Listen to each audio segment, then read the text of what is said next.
welcome to Rana's Radar. Here is another awesome factory tour. If you're looking at custom parts, especially wheels, trim, you're going to really enjoy this. I'm here at 110 Machining, and I'm going to have Greg join us and find out exactly what happens right here in Gallatin, Tennessee. Come over here, Greg. How's it going, man? Doing good.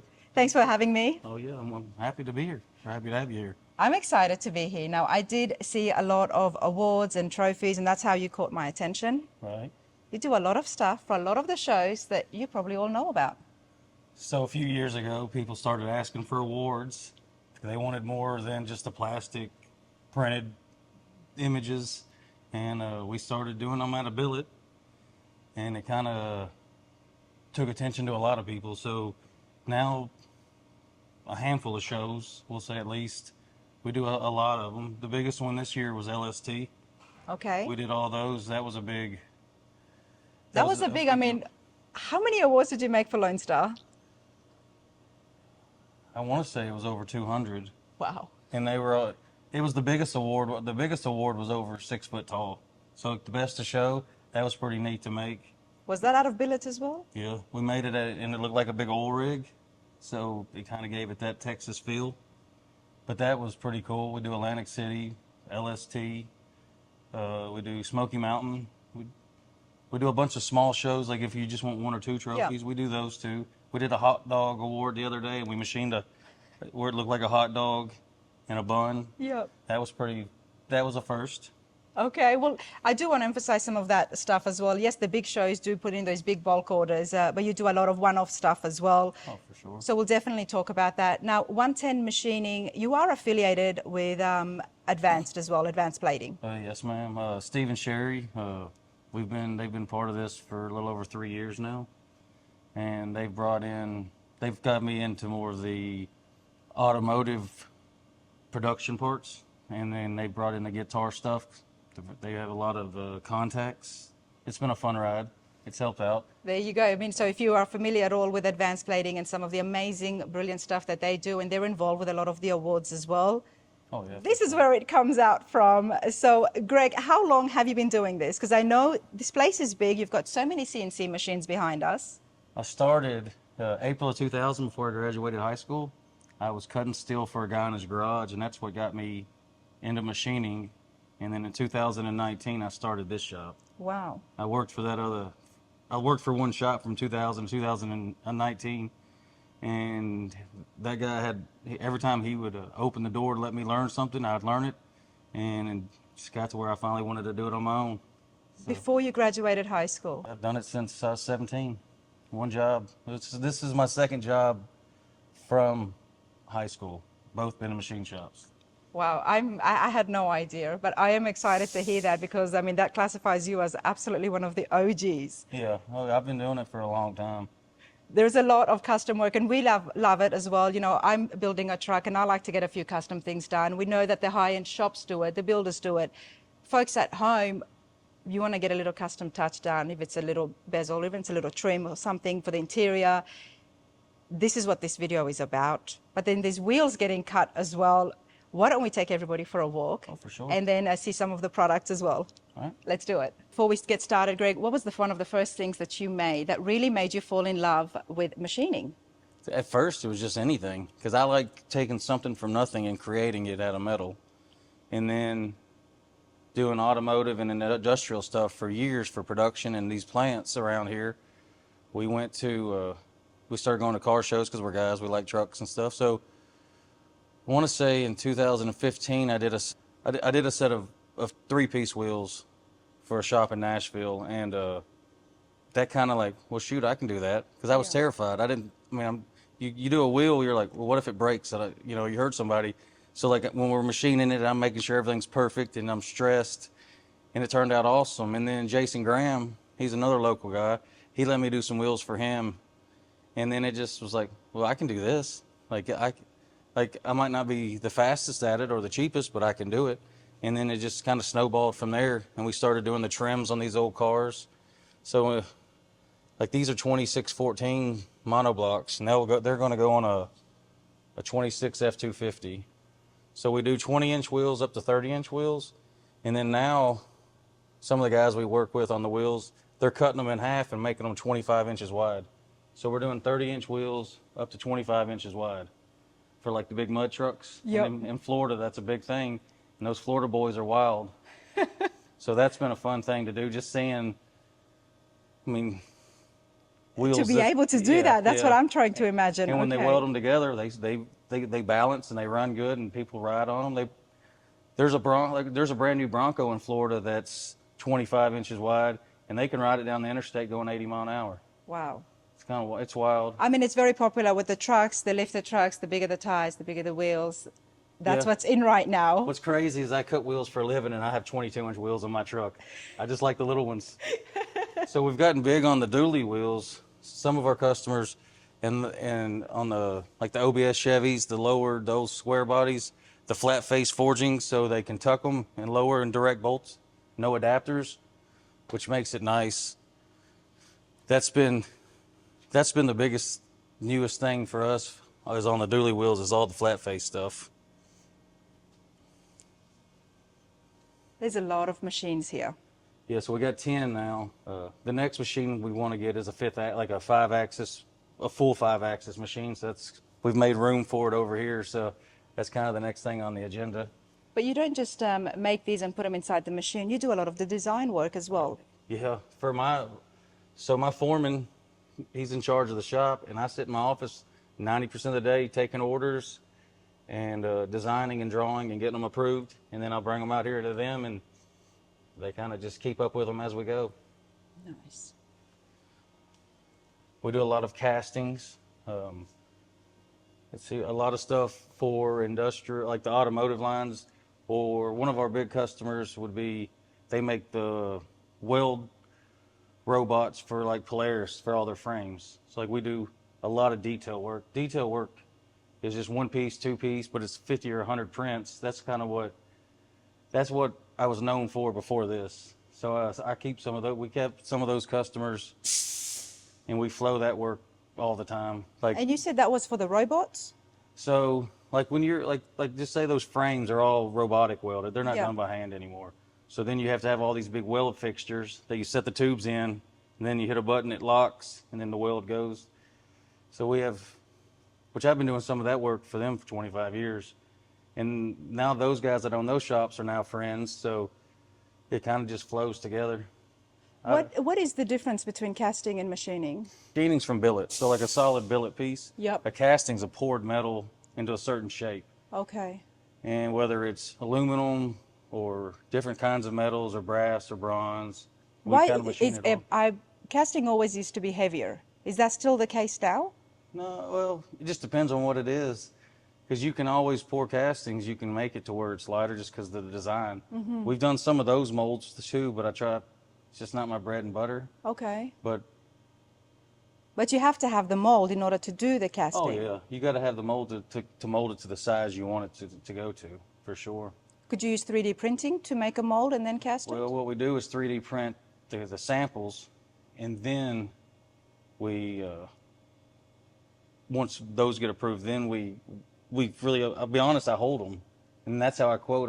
I'll take some of the prints after the 3D printed and hold it until, and that, come here, I'll show you. Don't mind me. I am quite fascinated about casting, everybody. And yeah, poor Greg, we do have it's early in the castings. morning. And but I think it is interesting. And the reason I'm asking Greg about casting and the molds and 3D printing is I'm thinking someone sitting at home, if they have an idea, if they've got a certain shape or something they want to get made in metal, can they send a mold that they designed themselves? Everyone's got a 3D printer at home these days. Send it over to Greg, and then for you to pour the metal in. That's why I am fascinated. So let me turn this back around. So these two are new parts, but like that's a casting, and then we'll end up having to figure out how to hold it, and then like this diameter and that diameter has to be turned together, and then holes have to be put through here. But if you had to machine that out of a solid block, it'd be so expensive. That's what I'm talking Yeah. about. This would be a more economical option. Way more. And then you can get it chromed. You get anything. You can have it any kind of coating. And a lot of these get like a frostfake coating, which my samples have them, but like these will be black when they're done. Some of them get, If it's aluminum, they get anodized sometimes. Some of them get plated. Some of them go raw. Some get black oxided. So why would and you've got billet pieces here. Why is this billet or is this what you would melt? Okay. Yeah, this is be billet. So these are what my center caps start out as. So that's 7-inch round, 3 1/8. Give you an idea. 6 or 7 years ago, this piece was about $25. Now this piece is $75. That's how much aluminum's gone up in the last few years. Yeah, it is very expensive these days, definitely, to get custom stuff done. But when it comes to the casting, why would people prefer one over the other? That's the cost and quantities. But when it comes to application, what's the benefits of having billet as opposed to cast? Well, it just depends. Sometimes it wouldn't be, but you could, like I've actually had some other wheel companies try casting center caps, but by the time we would machine them and make them pretty, it would cost more than if I just did this, just because castings aren't perfect. Like the finish isn't perfect. Sometimes there are pockets in it, so when you're going to machine it, if there's a line in it or if you can't polish that out, nobody's going to want that on their car. So like this way, doing it this way, it's going to be perfect every time. It's a more better finish with the billet. Oh yeah, this is a higher quality than say a casting. Okay. But a casting, if you're going to paint it, I guess. And okay, I'm with you. When it comes to the design work, you can do more details. But you got to think back in the old days, like a lot of that trim and stuff is pot metal, and then they'd chrome plate it, which Steve could tell you way more about it than I. But it's crazy seeing some of the stuff that like advanced plating takes that's old pot metal from the 30s or 40s. They strip it and then they make it beautiful again. It's like when I see it raw metal, I'm like, that's terrible looking. Yeah. But they make it look like jewelry, you know? Advanced Plating is definitely an awesome place to check out. There is a factory tour so you can see what they do. And most recently, if you have metal pieces, and it's like what you were saying, is if there's some damage to it or there's some holes in it, they will actually fix it. Yeah, oh yeah. Before chroming it. And I mean, I think that's awesome because then you can use that original part. But okay, that's casting and billet. I did wonder about that, so I appreciate that information. What have you got here? So our neighbors here, they fix foundations, and this is a hydraulic cylinder goes in here, and when this goes up under your foundation of concrete foundation, and they lift it up, and then this goes up under the houses, and I'm having to retrofit it to a new style. It's kind of random. It is random. You do a little bit of everything. That's why I always tell people job shop. One of the first jobs I ever did was for a tractor, and I always try to remember like the small guys are what makes us bigger. So I always do the small work still. I mean, you have a minimum you have to do, but still, I'm not going to turn down anybody. Well, I appreciate that. You know, everybody, how I did come to find out about and contact Greg was Kent had some hubcaps, what he wanted for his truck, and then what were they? Were the American racing ones, I think they were. Yeah. His buddy had a set, and so we took one of his, and he goes, you know all these people in the automotive industry, see who can, and it's very something small, and that's how I found out about Greg, that it's not just these big jobs, it's the random stuff as well. So like the center caps, this is what I'm kind of known for online, is about 10 years ago, I did it for fun with a buddy. But I made the caps where they just float, and then I put his logo on it, and it went to SEMA. I didn't even charge him. It was just something we did after hours, just having fun, and it's crazy what it turned into. The floating hubcaps. Yeah, so I did my first one in 2015, and I still take multiple orders every day. So it's kind of been a fun ride, just seeing you go to shows and you see your logos or see everything. But no matter what, at the end of the time, when it stops, it'll be... That is so cool. That is definitely a very cool feature. And you can do that just for any wheel, even if they don't get the whole wheel done by you, just to get the actual... So what I tell people is, I'm going to go to push-in caps, but I always advertise, as long as the center cap bolts onto the wheel, we can make it float. And it's almost any design. So like the different options for caps, I like to show people, like the black and machine pops. But like anybody's logo, whether it's, business even. Yeah, we do a lot of business logos, and We try to do it classy. We want it to, I like the lines, the flow, so it pops good. That is really nice machine work. I hope that the camera's doing this justice. Check that out. It's so clean. Look at the precision in that. Yeah, that's But the detail is what so I still draw every cap and I still program every cap, and then two guys are running them now, but it's just been it's my favorite part of drawing is just the design work, and then see it, every one of them pop. You want the next one to look better. You want the next one to look better. So you can tell you really enjoy this. like we do, like this is a 28-inch wheel for a that new looks so F450. cool. But If you didn't know me, you know I do like big wheels and I do like big tires. Wow, that's a big piece of billet. yeah. So that's about as tall of a cap as we do. We've done some 7-inch tall caps for some stuff, but on a normal basis, a 5-inch tall cap fits all hubs. And you said it gets bolted on. Yeah, this is a direct bolt on, no adapters. Okay. So it's very simple for somebody to be able to bolt it onto their own. Yes, ma'am. If they can't bolt it on, is there any other option, like for some of the older wheels? I mean, you just design it per vehicle. Mm-hmm. Like when you're doing these or like when you're doing the multi-piece wheels, you start with how big of a lip they want, and then what brakes they're running, and then you design everything around. So when you're looking at those cars, you can see the wheels and the brakes. Sometimes it's not even your finger. Well, they designed it that way to barely clear everything. Mm-hmm. Like there's a lot more thought goes in the designing side than you think. Like the machining side sometimes is the easy part. Designing it to where everything works together is the hard part.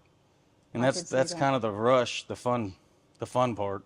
Like all these dually lowered trucks, this is going into a steel mill.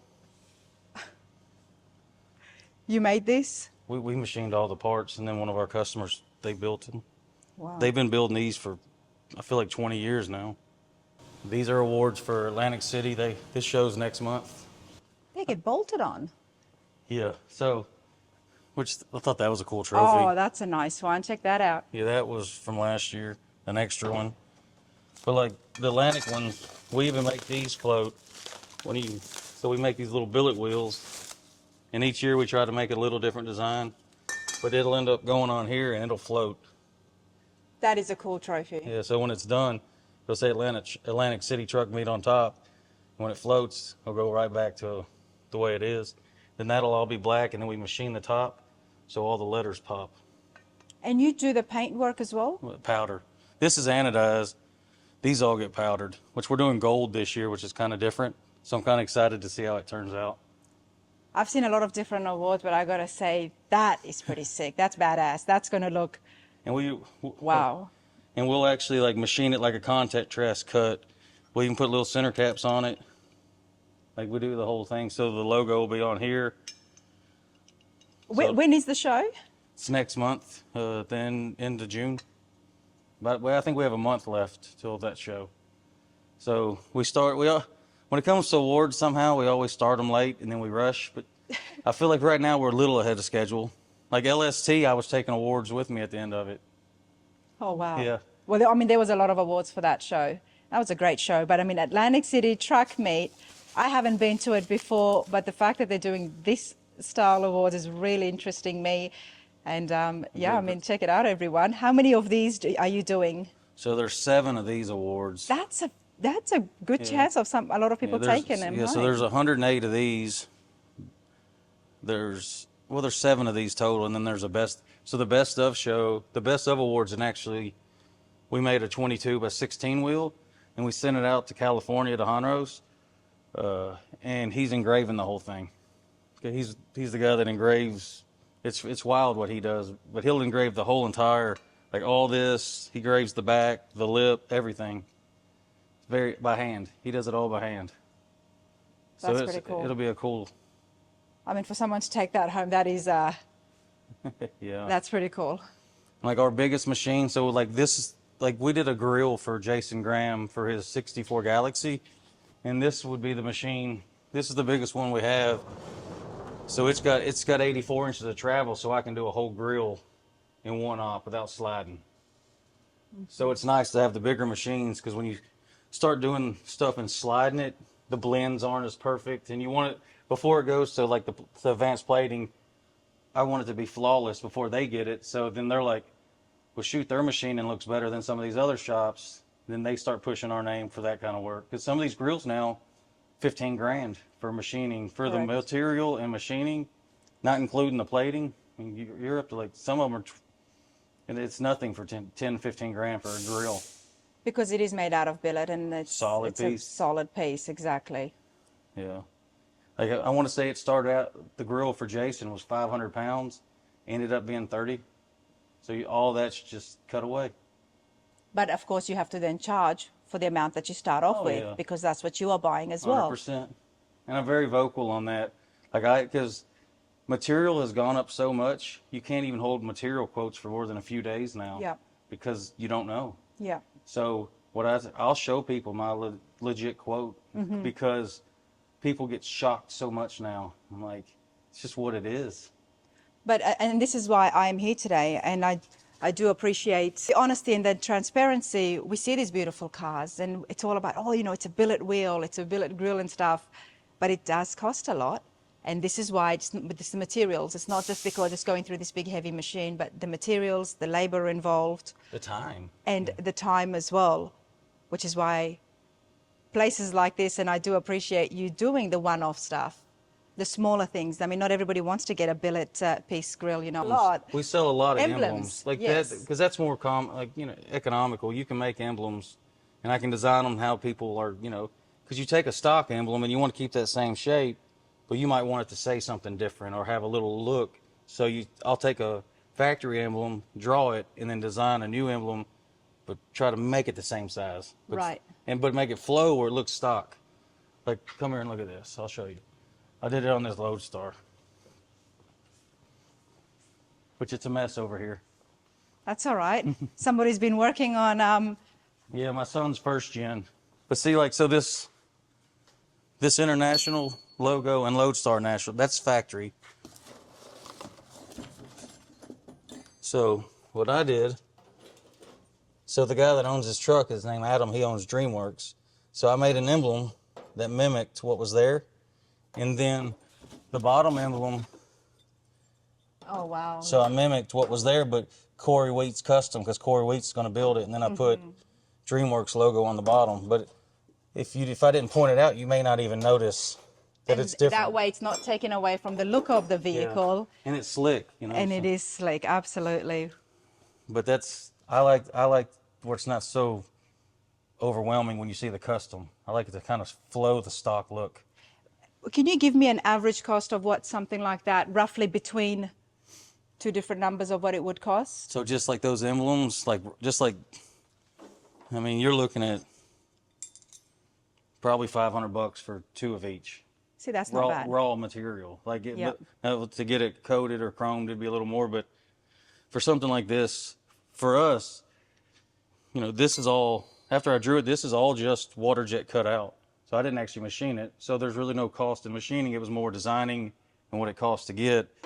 And this, my foreman, this is kind of his thing. He likes this kind of stuff. So when I give him stuff like this and I'm like, keep up with your time, he wants to be fast. So when he comes in my office and tells me, we're both like, that's awesome. Yeah.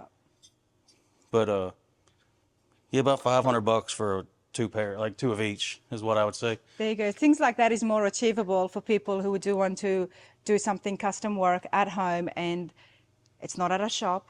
Right. It's all about, go to the different places, shop around, and it's okay. And that's why I guess I like to do these factory tours, to give folks at home the opportunity to see that they don't need to go to just one hot rod shop and get the whole bill done. But if they do a little bit of research, they can get those custom works. So a lot of these shops will use several machine shops, because my thing is there's enough work out there for all of us. So a lot of times we'll do overflow machine shop work. So other shops that are so busy, they'll call me like, hey, can you help cut this? So, well, yeah, I'm going to cut it if I can. And I'll quote it, or they'll tell me a price. And if I can do it for that, let's do it. Absolutely. You know, I'm getting my wheels done through Jesse at Greening's Auto Company. He's got a lot of work. You know what I mean? Oh, It's yeah. it's there's like you said, there's plenty of work for everybody, and it's good to have options. I like this wall. These pieces are all set and ready. Yeah. So all these, like we stock steering wheels, like these are all blank steering wheels. You stock steering wheels? Yeah, so which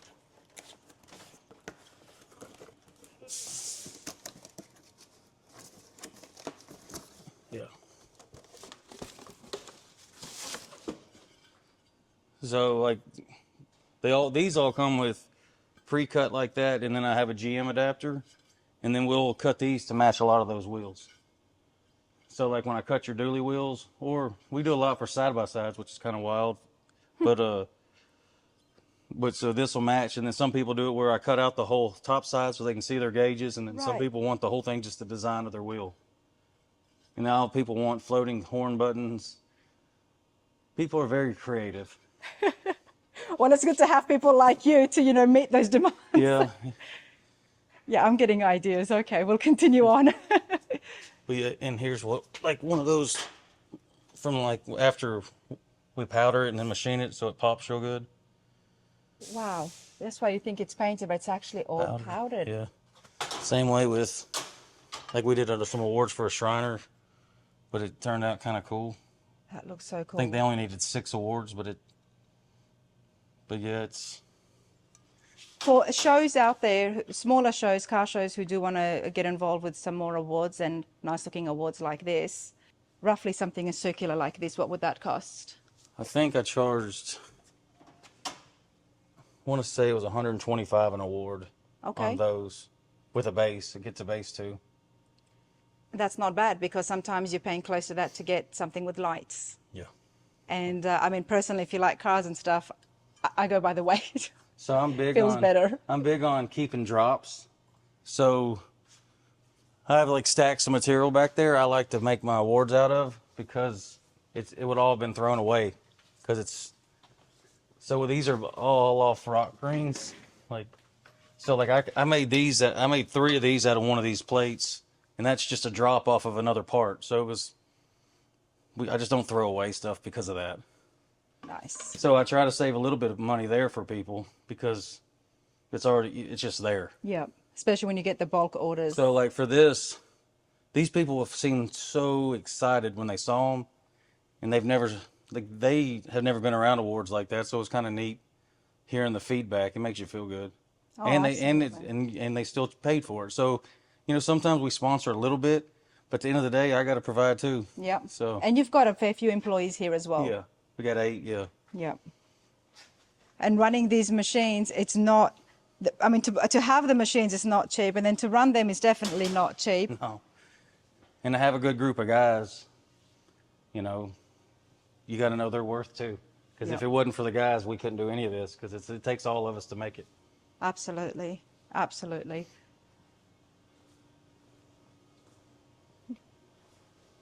One thing I did want to see is the 110 machining board. Oh, yeah. I think that looks pretty cool. Okay.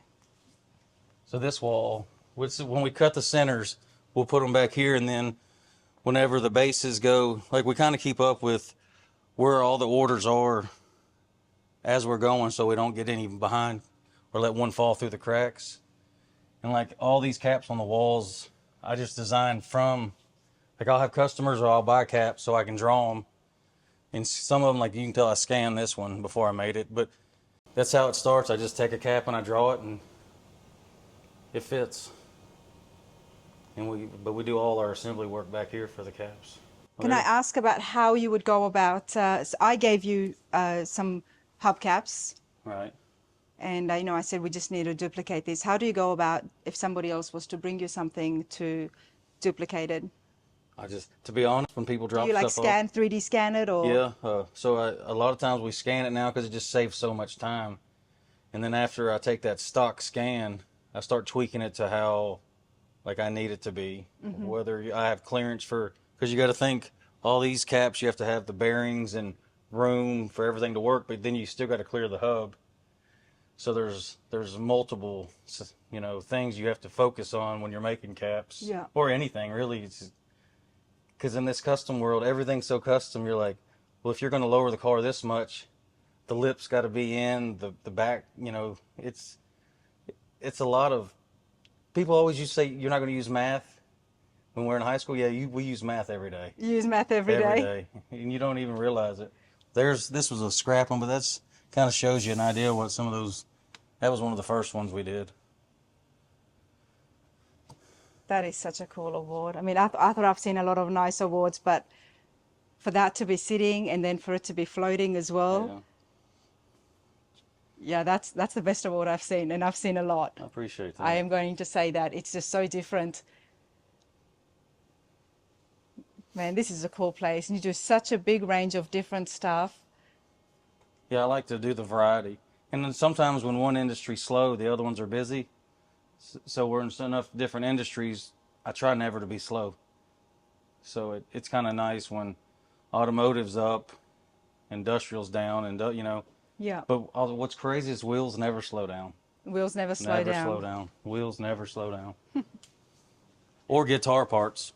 Oh, guitar parts. I've learned that guys and girls, they buy what their hobbies are, no matter what it is. Well, you know what? Guitars are becoming very popular as awards as well. So Steve and Sherry are huge into the guitar world, and so back here, there's everything back here to make the entire guitar. You've got a planer, you've got the saw, the wood saw, the routers.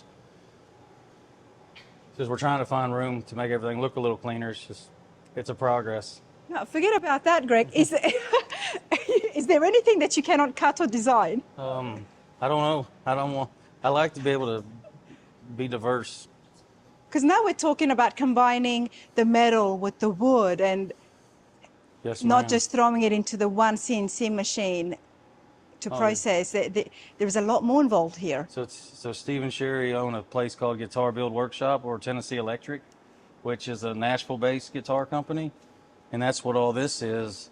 And they're about to ramp up and start really mass producing those guitars. I didn't even know that. In the States. I guess so. Everything will be American made, which that means a lot to some people. You know how it is. But Oh, absolutely. Josh is the designer and builder for those, and he's very talented when it comes to a lot of things. But like we're talking about guitars, he's very creative. He makes some cool guitars. They sound good. He does all these different styles and looks and paints, and he'll patina them like an old car. It's just That's what I'm talking about. This isn't just an award or a trophy that's going to sit somewhere. This is going to be a functioning guitar, the acoustics and everything involved. It's an 100%, yeah. instrument. sounds good. Like yeah, Wow. What's this machine? it's a router. So that's a vacuum table. So you'll put a sheet on there, and then you can cut out multiple things at the same time. But these are vacuumed down. But that's what the bodies are all cut on, and the necks. And then we'll machine all the billet parts that go on there. It's such a good marriage, isn't it? Because you've got everything in the one building. And it's fun. When you can have fun and make money at the same time, it's hard to beat that. Love that. Absolutely. This is different. I've never seen these machines So before. that's a saw. This is the saw to cut the boards out. And then, of course, you've got some oldies for inspiration. Is that what's going on? It's just we're running out of room. We're running out of room. We run out of time is what we run out of each day. What is this? It's a time saver. So if you got two belts in here, one's real rough and one's finished. So this will sand the board. This will rough it down, and then this finishes it, and then it makes it a smooth, flat piece. Wow. It just makes it easier when you put it on the machine over there to be flat. So when you're machining everything blends and looks perfect. How long would it take to make a guitar? They have a thing in Nashville where you can actually go in at 8 o'clock in the morning. You get to pick out your bodies and your necks, and you get to build that guitar that day while you're there. They provide lunch, and you go home with a guitar that you built. Tell me the name of the shop again. It's Guitar Build Workshop is what it's called for that, and then their brand guitar is Tennessee Electric, which we've made some billet. I wish I'd have brought it. It's at home. We've made some billet guitars, solid billet. So Solid billet guitar. Wouldn't that be heavy to hold? well, you would think, but what we did, we designed it. We cut them in half. We welded them together. So it's hollow on the inside. So it's 2 pounds heavier than a regular guitar. So I made the body and the neck, and I took it to Jason Graham, and he body worked it and painted it to make it, because you know where we welded it there was a few pits. So he body worked it and painted it, automotive paint, and then all the pieces are chrome from Steve and Sherry. And you can use it. It's like Oh, the yeah, sound 100%. is all okay. Oh yeah, Not being wood. No, it's all. So a lot of people say it's in the wood. A lot of people say it's in the pickups. I've learned, for me, my perspective, which I'm not a guitar like know-it-all, the pickups are where different woods will sound different, but pickups are what make and break a guitar. I've seen a guy put pickups on a pallet, like a wood pallet, and play it on like a guitar on a wood. Like it's mind-blowing what people show you they can do. And I guess with the electric guitars, it might really help with the sound as well if it is billet and Yeah. metal involved. It might give it a little different tone, and that's what people are looking for. Like I said, in partnership with Advanced Plating, there is a lot of awesome stuff that happens here. Definitely the awards, the trophies are big, but there is so much custom pieces. And then, of course, you've got the wheels. I mean, wheels of that size, of 30. Yeah, come here, I'll show you a 30. I think I got some. I like wheels.